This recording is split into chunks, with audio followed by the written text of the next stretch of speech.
नमस्कार विद्यार्थी मित्रांनो, आज पुन्हा तुमचं या प्रीमियर व्हिडिओमध्ये स्वागत आहे। तुम्हाला वाटलं असेल हा प्रीमियर व्हिडिओ सर कसं काय म्हणतायत, तर याचा अर्थ असा की मी दररोज लाईव्ह स्ट्रीमिंगला आपण भेटत होतो, आपल्याला सगळ्यांना माहिती आहे। परंतु बऱ्याच वेळा असं होत होतं की या लाईव्ह स्ट्रीममध्ये मी फळ्याजवळ आणि अध्यापन करत असताना मला त्या तुमच्या ज्या डाऊट्स असतील, शंका असतील त्या बघणं शक्य नव्हतं आणि बरेचसे विद्यार्थी अजूनही उपस्थित राहत नाही। त्याच्यावरचा पर्याय म्हणून मी आता चॅटबॉक्सजवळ थांबणार आहे। तुमच्या ज्या डाऊट्स असतील ते तुम्ही विचारून लगेच त्याचं निरसन लगेच होईल। दुसरा भाग, किती विद्यार्थी असे वेगवेगळ्या प्रकारचे चॅटिंग त्या ठिकाणी करतात हे पण माझ्या लक्षात येईल। तुम्ही एकच काम करायचं, तुम्ही या ठिकाणी प्रेझेंट झाल्याबरोबर आधी मला प्रेझेंटी द्यायची म्हणजेच तुम्ही तुमचं नाव, रोल नंबर, तुकडी त्या ठिकाणी टाकायचं चॅटबॉक्समध्ये, ते लगेच नोंदवलं जाईल। आणि जे विद्यार्थी हजर राहणार नाहीत त्यांच्याबाबत मी आता घरी फोन करायला सुरुवात करणार आहे की हे विद्यार्थी आज नव्हते, हे विद्यार्थी दररोज नसतात, अशा प्रकारचं काम मी आता या ठिकाणी सुरू केलेलं आहे। थोडीशी पद्धत मी बदलवून बघतो, कशा पद्धतीने आपल्याला जास्तीत जास्त रिस्पॉन्स मिळाला पाहिजे याच्यासाठी माझं ते प्रयोग असतो किंवा तुमचा रिस्पॉन्स जास्तीत जास्त मला मिळाला पाहिजे। कारण असं की आपण जे एवढं मेहनत घेतो आहे याचा फायदा तुम्हाला झाला पाहिजे। त्या ठिकाणी आपण जी मेहनत घेतो आहे, आपण जे करतो आहे, आपण जे लाईव्ह स्ट्रीमिंग करत होतो त्याचा फायदा मी बघितलं तर कालच्या दिवसापासून आता कंटिन्यू आपले जवळजवळ 6 ते 7 दिवस लाईव्ह स्ट्रीमिंग सुरू आहे आणि या 6 ते 7 दिवसामध्ये उपस्थितीचं प्रमाण जर बघितलं तर मॅक्झिमम 36, 37, 39 असे विद्यार्थी असतात आणि त्याच्यानंतर तासभराचा तो आपलं स्ट्रीमिंग चालतं, पण मध्येच साधारणतः अर्ध्या तासानंतर 15-20 मिनिटांनंतर व्ह्यूवर्स कमी व्हायला लागतात, म्हणजे बाकीचे विद्यार्थी ड्रॉपआउट होतात। आता याच्यावर तर आमचा काही निर्बंध असणार नाही, त्यामुळे ही जबाबदारी तुमची आहे, लक्षात घ्या। तुम्हाला ते शिकून घ्यायचं आहे, ही जबाबदारी तुमची आहे, तुम्ही ते करायला पाहिजे असं पालकही म्हणतात आणि आम्हीही म्हणतो। कारण आता शाळेत येणं शक्य नाही, शाळा केव्हा उघडेल ते माहीत नाही आहे, तर आता ही जबाबदारी तुमची आहे आणि ती वाढते आता। त्यामुळे ती जबाबदारी जर तुमची वाढत असेल तर तुम्ही किती जाणीवपूर्वक आणि लक्षपूर्वक, काळजीपूर्वक बघितलं पाहिजे याचा विचार तुम्ही करायचा आहे, बरोबर आहे। आता मी फक्त चेक करेल की विद्यार्थी होते, हजर होते, नव्हते, इतके विद्यार्थी नव्हते, याचं नोंद आता या ठिकाणी घेतली जाणार आहे, म्हणून अशा प्रकारचा बदल आपण केलेला आहे। आणि जर तसं वाटलं की हा बदल पण योग्य नाही आहे तर मग आपण पुन्हा लाईव्ह स्ट्रीमकडे येणार आहोत, ठीक आहे। आज आपण एक्झरसाइज प्रॅक्टिस सेट 5.2 याला सुरुवात करत आहोत। हा 5.2 सगळा पॅरलेलोग्रामवर आधारित उदाहरणं त्याच्यामध्ये आहेत। पॅरलेलोग्रामच्या सगळ्या प्रॉपर्टीज आपण शिकलेलो आहोत। We learn the different properties of the parallelogram. त्या प्रॉपर्टीजवर जे थेरम दिलेले होते ते थेरम पण आपण प्रूव्ह केलेले आहेत। टेस्ट फॉर पॅरलल लाईन्सचा उपयोग पॅरलेलोग्राम दाखवण्यासाठी कसा केला जातो ते टेस्ट फॉर पॅरलेलोग्राम हा पण भाग आपण बघितला आहे। आता एक एक मुद्दा आपण पुढे जातो आहे। आता जवळजवळ 5 प्रकरणं आपले संपत येतील, त्याच्यानंतर पुढचं जे प्रकरण आहे, पण मधल्या काही कालावधीमध्ये मी तुम्हाला काही आता वेगळी उदाहरणं अभ्यासाच्या दृष्टीने काय करता येईल असे पण व्हिडिओ प्रीमियर करणार आहे आणि त्या व्हिडिओलाही तुम्हाला वेळेवरच हजर राहायचं आहे। तर काही टेस्ट आपण घेणार आहोत। त्या टेस्ट कशा घ्यायच्या याच्यावर माझा विचार चाललेला आहे, चिंतन चाललेलं आहे की तुम्ही घरी बसून टेस्ट कशा पद्धतीने लिहू शकाल याचा पण विचार चाललेला आहे। ती टेस्ट पण आपण घेणार आहोत। ती टेस्ट सबमिट कशी करायची याच्यावरही विचार चाललेला आहे।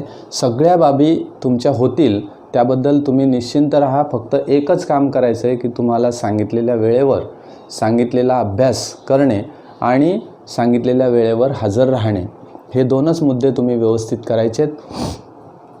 तुमचा जो अभ्यास आहे तो अतिशय व्यवस्थित होईल। भूमितीच्या बाबत वाटणारी जी भीती आहे ती हळूहळू 100% कमी होईल। याबद्दल निश्चित गॅरंटी मी तुम्हाला देतो, जर सातत्य तुम्ही ठेवलं तर, अन्यथा नाही. त्यामुळे हे काम तुमचं आहे, तुम्ही व्यवस्थित लक्ष दिलं तर या बाबी सगळ्या घडतील. चला आपण आता 5.2कडे वळूया. Practice set 5.2. याच्यामध्ये काही उदाहरणं अतिशय सुंदर दिलेली आहेत, म्हणजे वेगवेगळे कन्सेप्ट्स त्याच्यामध्ये आहेत, जे आपण थेरम शिकलो त्याचा उपयोग आपल्याला या ठिकाणी कसा करता येईल हा पण एक भाग अतिशय महत्त्वाचा या ठिकाणी दिलेला आहे. एक्झाम्पल नंबर 1, मी डायग्रॅम काढतो आहे, माझ्याकडे लक्ष द्या की ही डायग्रॅम एक पॅरलेलोग्राम दिला आहे. ABCD is a parallelogram. We are given the parallelogram ABCD. आता हा पॅरलेलोग्राम ABCD दिल्यानंतर अजून काय काय दिलं आहे बघूया आपण उदाहरणामध्ये. दिस इज अ पॅरलेलोग्राम. या ठिकाणी बरोबर तो पॅरलेलोग्राम दिसतो आहे की नाही बघूया आपण. This is a parallelogram. P and Q are the midpoints of the side AB and DC. Suppose this side is AB, P is a midpoint of this side AB and Q is a midpoint of side CD. CDचा या ठिकाणी midpoint दिलेला आहे. Yes, अशा पद्धतीचे midpoint मला देऊन टाकले. Draw the segment. आता या ठिकाणी कशा सेगमेंट्स काढलेल्या आहेत बघा. AQ is segment drawn here. म्हणजे व्हर्टेक्स A आणि पॉईंट Q और मिड पॉईंट Q हे जॉईन केले. P अँड C अशा पद्धतीने जॉईन केलेले आहेत. P and C. येस, हे लक्षात घ्या. हे जॉईन केलेत. काय विचारलेलं आहे. We prove here that quadrilateral APCQ is a parallelogram. सगळ्यात आधी मला दिलं आहे quadrilateral ABCD is a parallelogram. This is first statement. Then P and Q are midpoints of AB and CD respectively, and prove that quadrilateral APCQ is a parallelogram. मध्ये एक parallelogram दिसतोय बघा तुम्हाला. हा पॅरलेलोग्राम म्हणजे तो क्वाड्रिलॅटरल आहे. आपल्याला तो पॅरलेलोग्राम आहे असं प्रूव्ह करायचं आहे. ओके, हा पॅरलेलोग्राम आहे असं मला प्रूव्ह करायचं. एवढा भाग या ठिकाणी दिलेला आहे. काय करावं लागेल मला. तर first quadrilateral ABCD is a parallelogram हे माहिती आहे मला. पॅरलेलोग्राम असल्यामुळे काय घडेल तर opposite angles are congruent and opposite sides are also congruent. Yes, हे आपल्याला माहिती आहे. मग अपोजिट अँगल्स कॉन्ग्रेंट आहेत म्हणून angle B is congruent with angle D असं मी म्हणू शकेल. Yes, correct. Why? Because it is a parallelogram. Let us write the proof now. First, quadrilateral ABCD is a parallelogram. आता हा पॅरलेलोग्राम आहे कशावरून तर गिवन टू यू. दुसरा भाग, angle B is congruent with angle D, opposite angles of parallelogram. Yes, this is statement number 1. Opposite angles of the parallelogram. हे बघून झाल्यानंतर अपोजिट साइड्स कॉन्ग्रेंट असतील की नाही बघा. AB is congruent with CD. मला लिहिता येईल AB is congruent with CD. Reason काय. Opposite sides of parallelogram they are congruent. हे मला माहिती आहे. मग आता बघा AP is equal to P is a midpoint. त्यामुळे मला असं लिहिता येईल बघा AP is equal to 1/2 AB. मी इथे लिहितो AP is equal to 1/2 AB. Reason काय. P is mid point. In the same way CQ, कारण मला काय करायचं आहे बघा AP आणि CQ these are the two sides of the parallelogram which we have to of the quadrilateral which we have to prove that it is a parallelogram. जो parallelogram आहे असं दाखवायचं त्या क्वाड्रिलॅटरलच्या ह्या साईड्स आहेत, अपोजिट साईड, म्हणून मी AP आणि CQ घेतलं. तुम्ही म्हणाल की बाबा PB नाही घेता येणार का? हो, घेता येईल, पण आपल्याला ते आवश्यक नाही. म्हणून या ठिकाणी आपण काय घेणार? CQ. CQ is equal to again 1/2 CD. Opposites Q is mid point, म्हणून मी असं लिहिलं Q इज मिड पॉईंट. आता तुम्ही जर बघितलं असेल तर AB is equal to CD आहे, म्हणजे AP इज 1/2 AB. समजा AB आणि CD कॉन्ग्रेंट आहेत, म्हणजे त्या 10 सेंटीमीटर असतील, तर APची व्हॅल्यू किती येईल? 5. CQची किती येईल? 5. याचा अर्थ AB and CD are the congruent, and that's why these are two also congruent, and that's why AP, किंवा असं करा तुम्ही, तुम्हाला सोपं अजून सांगतो की AB is equal to CD असं तुमचं आहे, म्हणून AB is equal to 2AP आणि CD is equal to 2CQ असं करता येईल मला, आणि 2 कॅन्सल करता येईल, AP is equal to CQ असं लिहिता येईल. मग इथे लिहूया, and hence AP is equal to CQ direct लिहूया आपण. Okay, this is the statement number 1. याला आपण 2 म्हणूया. आता AP is equal to CQ झालं बघा. AP is congruent with CQ because AB and CD are congruent, and that's why 1/2 AP is equal to 1/2 CQ. 1/2 AB is equal to 1/2 CD असं मला या ठिकाणी मिळेल. मग आता हे मिळाल्यानंतर पुढे कसं करणार? अपोजिट साईड्स आर कॉन्ग्रेंट मला मिळाले. AP is equal to CQ मिळालं फ्रॉम स्टेटमेंट 2. आता मला तो पॅरलेलोग्राम आहे दाखवण्यासाठी आपले थेरम बघा. इथे parallel lines opposite sides are parallel हे दाखवता येणार नाही. अपोजिट साईड्स आर कॉन्ग्रेंट हे दाखवता येईल. त्याच्यातली एक पेअर मी कॉन्ग्रेंट दाखवली, AP is equal to CQ. What about the other? दुसऱ्या साईड कॉन्ग्रेंट्स दाखवता येतील का आपल्याला? येस. कारण काय? हे जर 2 मी ट्रँगल घेतले, if we take this 2 triangles, triangle ADQ and triangle BPC, हे 2 ट्रँगल मी घेतले, काय काय घडेल बघा. PB is equal to DQ मिळेल का मला? कारण आपण या ठिकाणी लिहिलंच आहे, किंवा इथे आपण लिहिताना असं करूया, AP is equal to CQ असं लिहिण्यापेक्षा, कारण मग तिथे आपल्याला लगेच पुढे पण मिळेल. AP BP is equal to AP is equal to 1/2 AB, आणि या ठिकाणी लिहितो DQ is equal to CQ is equal to 1/2 CD. Yes, याच्यावरून मला लिहिता आलं AP is equal to CQ. पुन्हा इथे लिहिता येईल BP is equal to DQ.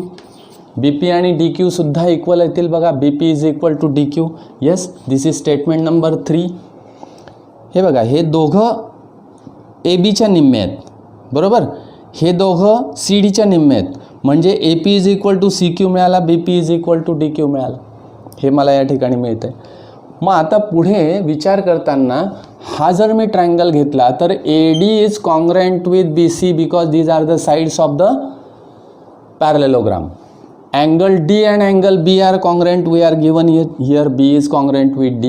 Yes, and this side that is BP is congruent with DQ. हे मला दिलेलं आहे BP is congruent with DQ. Yes, and that's why these two triangles are congruent by SAS test. SAS टेस्टने हे दोघं triangles काय होतील? Congruent होतील. हे कॉन्ग्रेंट झाल्यानंतर other elements are congruent, that's why AQ is congruent with PC असं मला लिहिता येईल. Yes, now here in triangle, direct मी ट्रायंगल घेतो आता. In triangle ADQ and triangle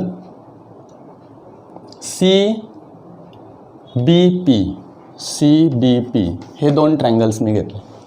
याच्यात मला लिहिता येईल AD is equal to BC, right. AD is equal to BC. Why?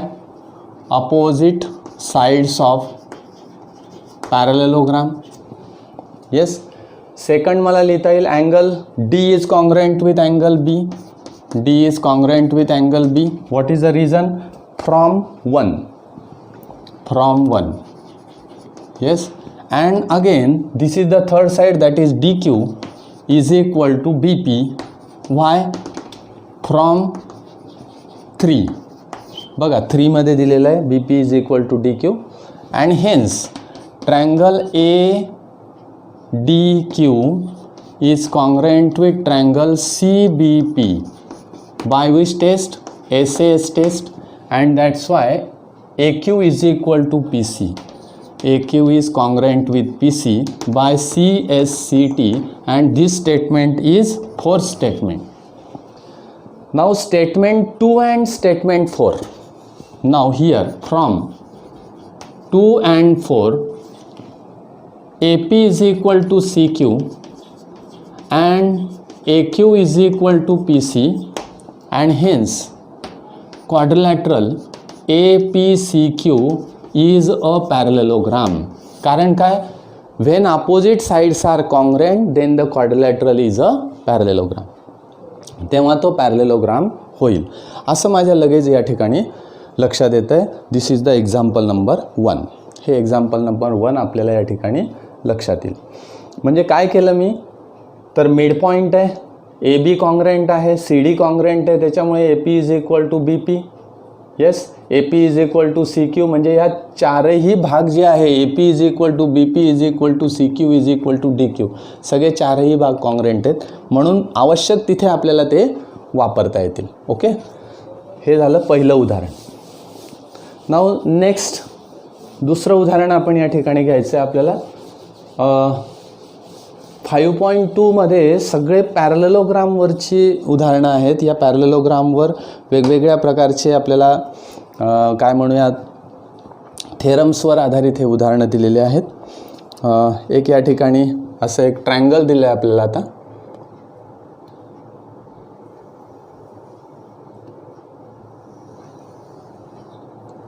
This is a triangle. This triangle is DEF. DEF. This is a midpoint. Diagram मी कशा पद्धतीने काढतोय नीट बघा. Yes, हा मिड पॉइंट आहे. दिस इज जी.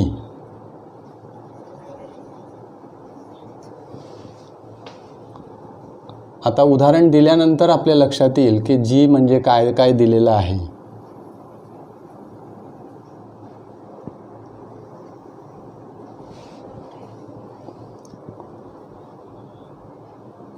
या पद्धतीने डिस्टन्स घेतलंय मी.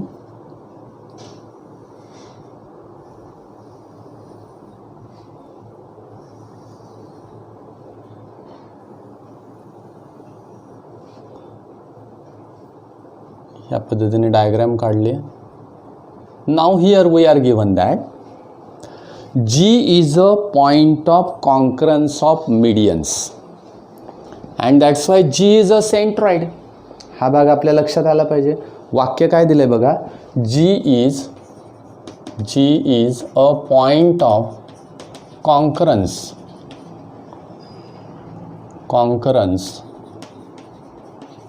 Of मीडियन्स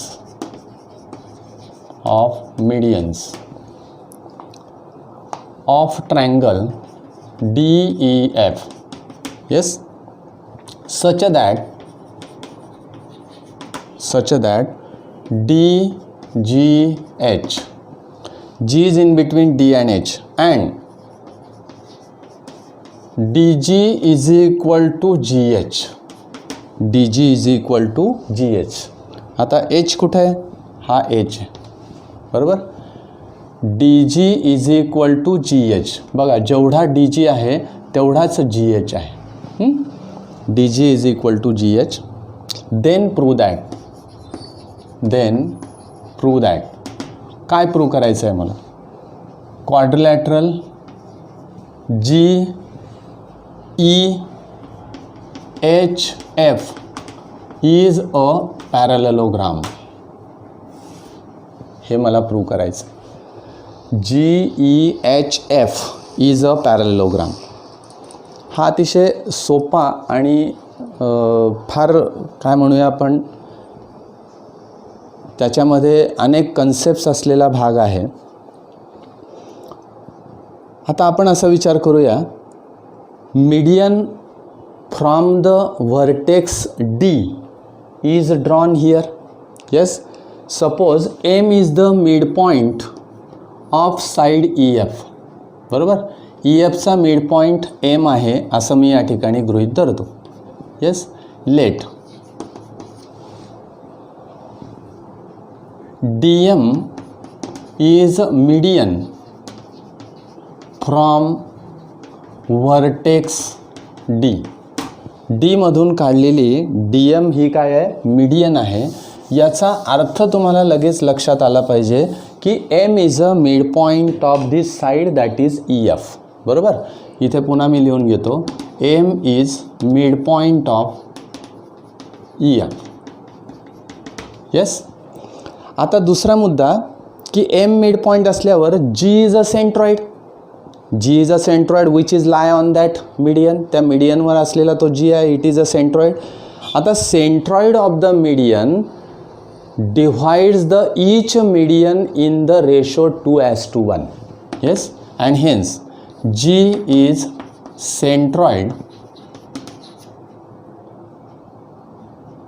lie on median DM. बरोबर, DM वर तो सेंट्रॉइड आहे and that's why each median, yes, or we can say that centroid of median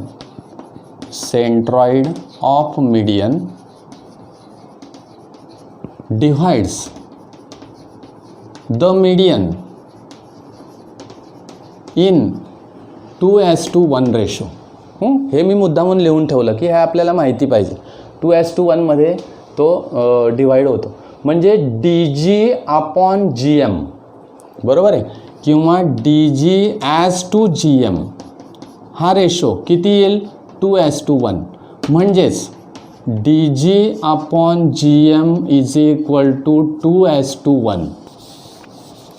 D G is equal to G M means dg upon gm is 2/1 and hence dg is equal to 2gm. Yes, this is the statement number 1. But we are given that dg is equal to gh.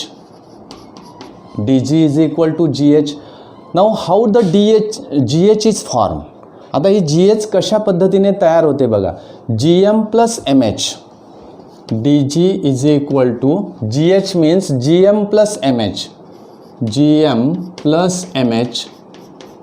Yes, gm plus mh म्हणजे dg. Yes, dg is equal to बघा हा जो मुद्दा आहे dg is equal to gh. मी काय केलं, dg असाच ठेवला आणि gh ची व्हॅल्यू घेतली gm plus mh. मग आता dg इज इक्वल टू किती आहे तर 2gm. मग ही व्हॅल्यू मी इथे पुटअप करतो, म्हणजे 2gm इज इक्वल टू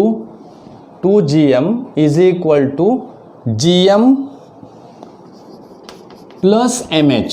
बघा, gm plus mh.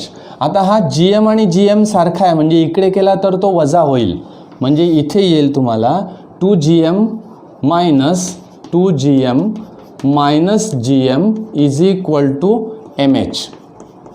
Yes, and that's why gm is equal to mh. This is the statement number 2. बघा, gm is equal to mh. म्हणजे या ठिकाणी gm is equal to mh तुम्हाला मिळाला. आता gm is equal to mh मिळाला, याचा अर्थ m is a midpoint of gh. And that's why m is midpoint of gh. gh चा तो midpoint होईल. आता तुम्ही लक्षात घ्या की m is a midpoint of ef आहे. m is midpoint of ef आहे. कारण काय,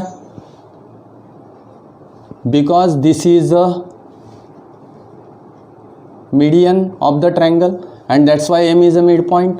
M is also midpoint of this GH. And if you take this is a quadrilateral, then you say that the diagonals of the quadrilateral bisect each other. Yes, M is a midpoint of EH. याचा अर्थ EM is equal to MF and from 2 and GM is equal to MH from 2. म्हणजे इथे लक्षात येईल तुमच्या की EM is equal to MF and GM is equal to MH and that's why the diagonals of quadrilateral EGFH are bisect each other and hence quadrilateral EGFH काय आपल्याला दिलेलं आहे बघा GEHF चालेल आपण GEHF म्हणूया GEHF इज अ पॅरलेलोग्राम. या ठिकाणी तो पॅरलेलोग्राम होईल. अतिशय सिंपल आहे. कुठून गेलो मी बघा, मला रेशो दिलेला आहे, रेशो देऊन मी या पद्धतीने DG इज इक्वल टू काढून घेतलं. But DG is equal to GH we are given. GH म्हणजे काय तर असं लिहिलं, सम केली या दोघांची, बरोबर आहे. म्हणजेच DG is equal to 2GM. मग याच्यातला एक GM कॅन्सल झाला म्हणजे GM is equal to MH असं मला या ठिकाणी मिळालं. And that's why M is also mid point of this GH and at M is a midpoint of EF also and GH also. That's why these are the two diagonals of that parallelogram and that bisect each other. When the diagonals bisect each other, the quadrilateral is a parallelogram. तेव्हा तो quadrilateral parallelogram होईल. Yes, अशा पद्धतीचं उदाहरण आपल्याला या ठिकाणी सोडवता येतं. आता आपण तिसऱ्या उदाहरणाकडे जाऊया. Example number 3. एक्झाम्पल नंबर 3 मध्ये आपल्याला दिलेलं आहे की prove that quadrilateral formed by the intersection of angle bisectors of all angles of the parallelogram is a rectangle. It is very simple example again. हे पण अतिशय सोपं असं उदाहरण आहे. आपण उदाहरण बघूया. First we draw the diagram here. आपण आधी डायग्राम काढूया. Diagram is given like this.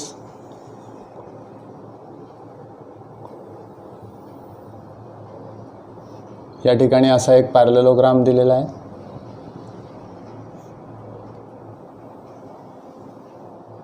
Yes, आता याचे बायसेक्टर्स आहेत बघा. Bisectors of this, bisector of this angle, this is a bisector of this angle, this is a bisector of this angle. Yes, this is a bisector of angle and this is a bisector of this angle. बघा, all the bisectors, हे सगळे bisectors आहेत.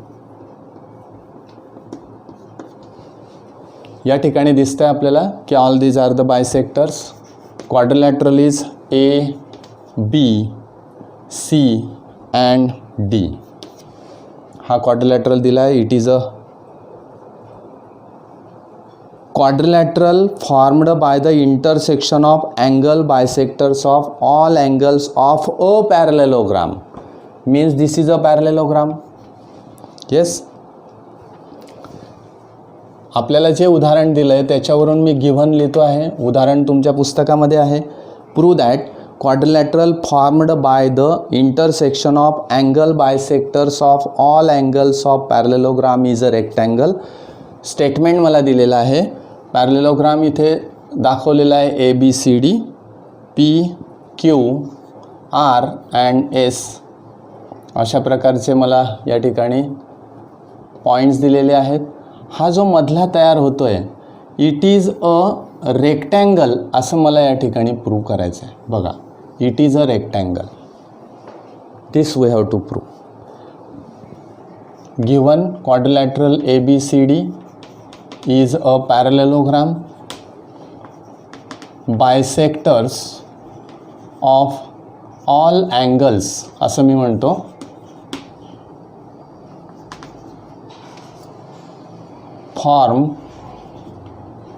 formed a quadrilateral PQRS.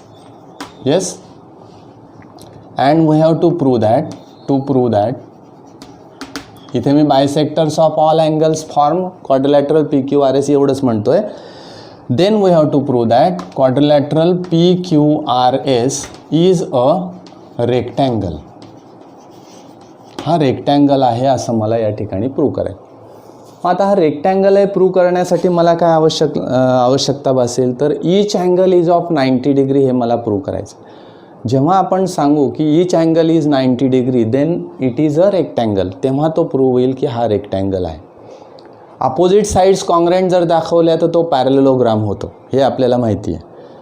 की opposite sides कॉन्ग्रँट दाखवल्यावर तो rectangle होतो असं नाही, म्हणजे हा गैरसमज आहे आपला. बरेचसे विद्यार्थी म्हणतात की अपोजिट अँगल्स आर कॉन्ग्रँट, मग त्याला रेक्टँगल का नाही म्हणायचं.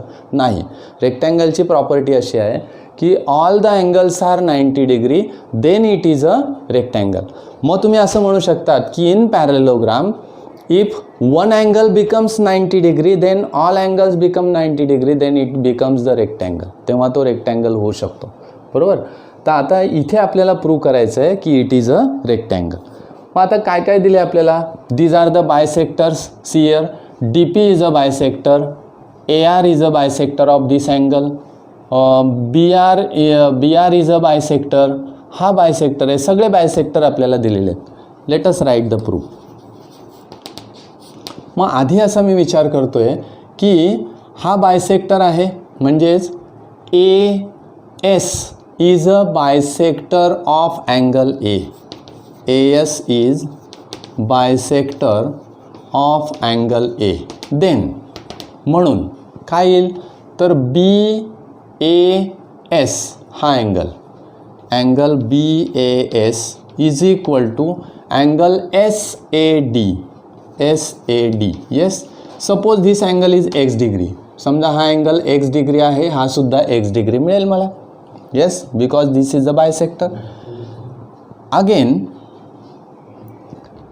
DP is a bisector. DP is a bisector of angle. कोणता अँगल ADC. किंवा फक्त अँगल D म्हटलं तरी चालेल. ठीक आहे, वरती आपण A म्हटलं, आपण D म्हणूया. Yes, DP is a bisector and that's why angle ADP किंवा ADS म्हणूया is equal to angle SDC is equal to which angle? SDC. This angle is suppose y degree. समजा हा y डिग्री असेल तर हा सुद्धा y degree. Okay, इथपर्यंत आपण आलेलो आहे. आता जर विचारात घेतलं तर हा पण अँगल मला विचारात घ्यावा लागेल. ओके, पण आपण इथपर्यंत राहू देऊ, लागलं तर आपण पुढे घेऊया. आता first quadrilateral ABCD is a parallelogram मला दिलेला आहे. त्यामुळे काय घडेल बघा, हा टोटल अँगल A बघा आणि हा टोटल अँगल D. नीट लक्ष द्या. हे दोघं अँगल यांचं मेजर किती येईल 180, because these are the adjacent angles of the parallelogram. And hence मी जर केलं तर in this quadrilateral angle A plus angle D is equal to 180 degree. इथे मी म्हणतो इंटेरियर अँगल्स, म्हणून ते इंटेरियर अँगल्स 180 डिग्री असतील. मग आता हा टोटल अँगल ए म्हणजे किती 2x. टोटल अँगल हा डी म्हणजे किती 2y इज इक्वल टू 180. 2 जर मी कॉमन काढला तर 2 in bracket x plus Y is equal to 180 and that's why x plus Y is equal to 90. असं एक रिलेशन मला या ठिकाणी मिळतं. तर x plus Y is equal to 90 मिळालं. This is the statement number 1. Yes. आता पुढे मी विचार करतो की x प्लस वाय मला 90 मिळालं इन ट्रँगल. आता मी एक ट्रँगल घेतो बघा, ट्रँगल ADS. हा एवढाच ट्रँगल मी घेतो बघा, ADS. दिसला हा ट्रँगल. या ट्रँगलमध्ये sum of measures of all angles is 180 degree. हे मला माहिती आहे. म्हणजे इन ट्रँगल, पुढे लिहितो आता, इन ट्रँगल ASD किंवा ADS या ट्रायंगलमध्ये angle DAS plus angle ADS plus angle ASD is equal to 180. तुम्ही जर व्हॅल्यूज टाकल्या तर काय मिळेल बघा. DAS is X, ADS is Y plus angle ASD is equal to 180. मग आता हा X प्लस Y म्हणजे किती आहे 90. टाका इथे 90 plus angle ASD is equal to 180 degree and that's why angle ASD is equal to 180 minus 90 and is equal to 90 degree. This is the angle ASD. ASD angle मिळेल तुम्हाला 90 degree, म्हणजे हा angle मिळाला तुम्हाला 90 डिग्री. याचाच vertically opposite angle PSR आहे बघा. And hence angle ASD is equal to angle PSR is equal to 90 degree हे तुम्हाला मिळतं. म्हणजे हा अँगलसुद्धा 90 डिग्री मिळाला. म्हणजे एक अँगल त्या क्वाड्रिलॅटरलचा कसा मिळाला मला 90 डिग्री मिळाला. दिस इज द स्टेटमेंट नंबर 1. समजा स्टेटमेंट नंबर 2 आपण 1 घेतलेलं आहे, ठीक आहे. स्टेटमेंट नंबर 2 इथे आपण म्हणूया फ्रॉम 1, कारण प्रत्येकाला आपल्याला रिझन द्यायचं आहे. ओके, हा 90 डिग्री झाला. सिमिलरली तसंच तुम्ही या बाजूला केलं तर हे दोन अँगल्स आहेत. पुन्हा याला P म्हटलं, याला Q म्हटलं, याला R म्हटलं, याला R म्हटलं, तर काय मिळेल 2R प्लस 2Q, सॉरी याला P म्हणूया, 2P इज इक्वल टू 180 पुन्हा मला मिळेल. म्हणजेच P plus R is equal to 90. पुन्हा हा अँगल 90 होईल, तसाच इकडचा अँगल 90 होईल. बरं, मग पुढे मी म्हणतो आता similarly angle PQR is equal to also 90 degree. Statement number 3. Yes, आता बघा हा अँगल 90 डिग्री झाला कारण सिमिलरली मी म्हणून टाकलं. आता तुम्हाला हे जे दोन उरलेले अँगल्स आहेत त्याच्यापैकी एक अँगल कुठला तरी 90 डिग्री दाखवायला लागेल. मग तो कसा दाखवणार, तर याच्यासाठी पुन्हा अँगल D आणि अँगल C, बरोबर आहे, याचा विचार मला करता येईल. बघा आता इथपर्यंत आपण आलेलो आहोत. इथपर्यंत आल्यानंतर पुन्हा हा बायसेक्टर आहे, म्हणजे हा P अँगल आहे असं मी गृहीत धरतो. सिमिलरली पुढे आता मी म्हणणार की CP is a bisector of angle C. Yes, and hence angle BCP is equal to angle PCD is equal to P degree. P म्हणजे स्मॉल p, आपण असं विचार करूया. येस, आता मी इकडचं पुसतो म्हणजे आपल्याला ते पुढचं घेता येईल. हा 1 सेकंड आणि थर्ड स्टेटमेंट लक्षात ठेवायचं. आता पुढचा भाग आपण या ठिकाणी लिहूया. पुढच्या भागात काय दिलं आहे बघा. हा अँगल P मी घेतलेला आहे. आता मी एक ट्रायंगल घेतो आहे पुन्हा. येस, कोणता ट्रायंगल, सॉरी आधी काय करूया आपण, तर हा P म्हणजे हा अँगल आणि हा इकडचा अँगल, बरोबर. And hence angle D plus angle C is equal to 180 degree. Interior angles, पुन्हा मी म्हणणार interior angles. And hence D means 2Y plus 2P is equal to 180 and that's why Y plus P is equal to 90. Direct मी लिहितो आहे, चालेल. Y plus P is 90, that is statement number 4. Now in triangle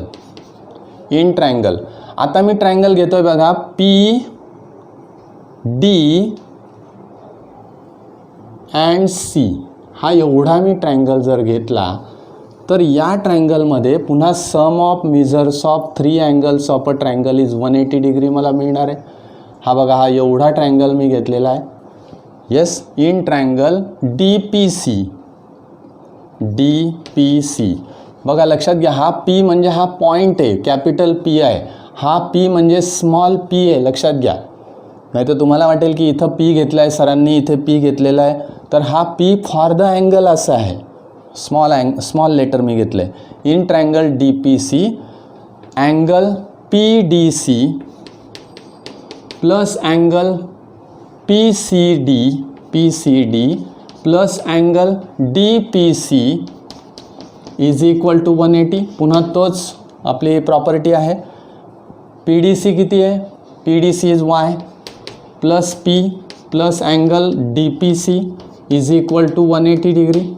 and hence Y plus P आपल्याला माहिती आहे बघा, Y plus P किती आहे? 90 डिग्री. हे इथे दिलेलं आहे. And that's why put here 90 plus angle D P C is equal to 180 degree.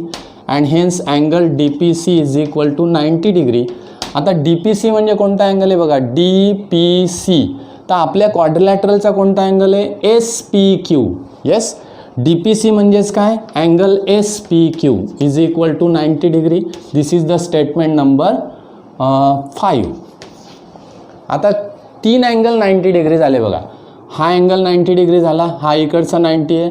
1 2 3 हा इकडचा सिमिलरली म्हणून आपण लिहिला आहे 90 degree. 4th angle must be 90 degree. तो लिहिण्याची काढण्याची गरज नाही. काढायचा असेल तर हा वरचा ट्रायंगल तुम्हाला घ्यावा लागेल, तुम्हाला लगेच हा अँगल 90 डिग्री मिळेल. एवढं करण्यापेक्षा similarly angle A R B, बरोबर, म्हणजेच angle S R Q. Similarly इथे लिहिता येईल, similarly angle S R Q is equal to also 90 degree. म्हणजे 4 अँगल्स 90 डिग्री झाले. याला 6 नंबरचं स्टेटमेंट द्या.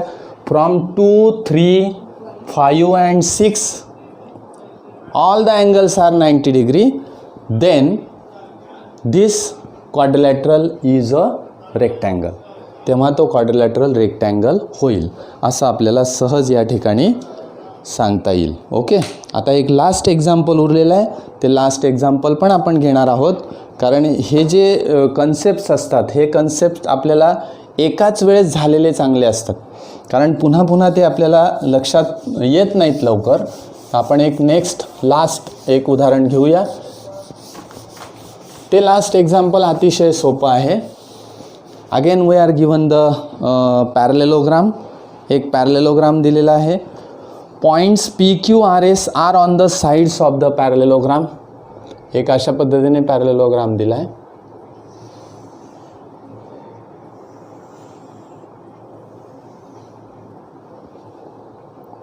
हा एक पॉईंट दिलेला आहे पी, दुसरा पॉईंट दिला आहे या ठिकाणी क्यू, तिसरा पॉईंट दिला आहे या ठिकाणी आर, आणि हा चौथा पॉईंट दिला आहे या ठिकाणी S. Yes, this point is S. आणि हे जे पॉईंट्स आहेत पी एस, आता हे पी एस जोडलेलं आहे, एस आर जोडलेला आहे, क्यू आर जोडलेला आहे आणि पी क्यू जोडलेला आहे. बघा अशा पद्धतीने दिलं आहे. A B C and D. Points बघा P Q R and S given to you.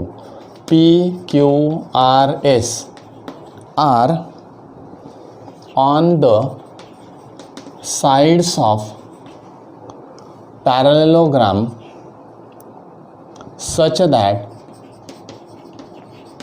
that condition बघा कशी आहे. A P is equal to B Q is equal to C R and is equal to D S. Then prove that काय prove करायचं आहे पहा. Quadrilateral P Q R S is a parallelogram. P Q R S हा parallelogram आहे असं मला prove करायचं आहे. म्हणजे हा जो मधला क्वाड्रिलॅटरल दिसतो आपल्याला, इट इज अ पॅरलेलोग्राम. हा पॅरलेलोग्राम आहे असं मला या ठिकाणी प्रूव्ह करायचं. आता हा पॅरलेलोग्राम केव्हा होईल, तर ते आपल्याला दिलेल्या कंडिशनवरून विचारात घ्यावं लागेल. दिलेल्या कंडिशन काय आहेत, विचारलेलं काय आहे, काय आपल्याला लिहिता येईल, याच्यावरून आपण पुढे जाणार आहोत. ओके, पुढचा भाग आपण बघूया. इथे first that is the original quadrilateral is given. It is a parallelogram. Original जो क्वाड्रिलॅटरल दिला आहे तो पॅरलेलोग्राम आहे. म्हणजे A B C D is a parallelogram हे आपल्याला माहिती आहे. प्रूफ आपण लिहूया. First quadrilateral ABCD is a parallelogram. हा पॅरलेलोग्राम आहे. मग हा जर पॅरलेलोग्राम असेल तर अजून काय दिलेलं आहे बघा, AP is equal to BQ is equal to CR and is equal to DS. या साईड्स दिलेल्या आहेत मला कॉन्ग्रेंट. या सगळ्या साईड्स कॉन्ग्रेंट आहेत म्हणजे ते जे या ठिकाणी आपल्याला सेगमेंट्स दिलेले आहेत, these segments are congruent with each other. हे सगळे सेगमेंट्स कसे आहेत, कॉन्ग्रेंट आहेत. आणि याचा विचार करून आपल्याला हे उदाहरण सोडवायचं आहे की quadrilateral PQRS is a parallelogram. आता थोडासा आपण तोंडी विचारात घेऊया की हे कसं करता येईल. Actually AD is equal to BC हा भाग मला माहिती आहे. AD is equal to BC तर आहेच. Why? Because it is a sides of the parallelogram. Sides of the parallelogram आहे. त्याच्यात DS आणि BQ हे कॉन्ग्रेंट आहेत, बरोबर. म्हणजेच AS is equal to CQ congruent मला मिळतील का? सहज विचार करा की ADची व्हॅल्यू समजा 10 सेंटीमीटर आहे, BC पण 10 येईल, DS समजा 2 सेंटीमीटर असेल तर BQसुद्धा 2 सेंटीमीटर असेल. म्हणजेच AS is equal to CQ मिळेल जर आपण लॉजिकली असा विचार केला तर. मग आपल्याला हे प्रूव्ह करायचं आहे AD is equal to BC असं मला या ठिकाणी prove AS is equal to CQ असं मला प्रूव्ह करायचं आहे कारण हे ऑलरेडी कॉन्ग्रेंट आहेत, हो रे. मग आता AS is equal to CQ मला जर प्रूव्ह करायचं असेल तर मी काय करेल, तर याच्यासाठी काही इक्वेशन मला लिहिता येईल का त्याचा विचार करूया आपण. कारण हा पॅरलेलोग्राम दिलेला आहे, मला इथे सरळ लिहिता येईल AD is equal to BC sides of parallelogram. पॅरलेलोग्रामच्या त्या साईड्स आहेत. ओके, हे मी लिहिलं. But DS is equal to BQ आहे, मला दिलेलं आहे. DS is equal to BQ दिलेलं आहे. मग आता ही जी AD तयार होते आहे ती कशी तयार होते सांगा मला. AS प्लस DS अशी तयार होते. मग इथे लिहितो मी आता AS plus DS is equal to BC कशी तयार होते, CQ plus BQ, CQ plus BQ. Okay, आता मला सांगा की DS इथे मला दिलेलं आहे DS is equal to BQ. हे सगळे इक्वल आहेत म्हणजे हा DS आणि हा BQ इक्वल आहे. म्हणजे DS जर मी इकडे पाठवला तर निगेटिव्हमध्ये तो कॅन्सल होईल म्हणजे 0 होऊन जाईल. म्हणजेच मला मिळेल AS is equal to CQ. Yes, this is the statement number 1. दुसरा भाग AB is equal to DC असं लिहिता येईल मला. लिहिलं मी AB is equal to DC sides of parallelogram, हे मी लिहिलं. मग AB कसे तयार होते, AP plus PB, AP plus PB is equal to DC कशी तयार होते, DR plus RC, DR plus RC. आता बघा AP अँड RC CR हे कॉन्ग्रेंट आहेत म्हणजे ते कॅन्सल झाले. म्हणजे मला मिळालं PB is equal to DR. बघा, म्हणजे मला ही PB साईड जी आहे ती कोणाबरोबर आहे, DR बरोबर आहे. AS साईड जी आहे ती कोणाबरोबर आहे, CQ बरोबर आहे. बघा, सारख्या खुणा मी केलेल्या आहेत. ओके, आता अजून काय माहिती मला, हा क्वाड्रिलॅटरल पॅरलेलोग्राम असल्यामुळे मला माहिती आहे की अँगल ADC म्हणजेच अँगल SDR कॉन्ग्रेंट आहे. मग मी सरळ इथे लिहून घेतो angle A is congruent with angle C, short फॉर्ममध्ये मी लिहितो, comma angle D is congruent with angle B. कारण काय, opposite angles of parallelogram. Yes, this is statement number 1, this is 2 and this is 3. हे थर्ड स्टेटमेंट. आता सोपा काम आपल्याला काय करायचं आहे, अतिशय सोपं आहे. हे जे 2 ट्रँगल्स मला दिसत आहेत बघा, हे 2 ट्रँगल्स मला कॉन्ग्रेंट दाखवायचे. सहज कॉन्ग्रेंट दाखवता येतील. मला माहिती आहे A is congruent with C, हे बघा लिहिलेलं आहे मी, A is congruent with C, म्हणजे A P S this angle is congruent with Q C R. कारण या ठिकाणी या स्टेटमेंटमध्ये मी लिहिलं आहे, म्हणजे इन ट्रँगल, दोन ट्रँगल मी घेणार आता, A S P and triangle C Q R. हे दोन ट्रँगल मी घेतले तर मला काय मिळेल बघा, A P is equal to C R. Yes, given. त्यानंतर A S is equal to C Q. कुठे दिलं आहे स्टेटमेंट बघा, फ्रॉम 1. त्याचप्रमाणे angle P A S is congruent with angle Q C R from 3. Yes, and hence triangle ASP congruent with triangle CQR by which test, SAS test, and hence PS is equal to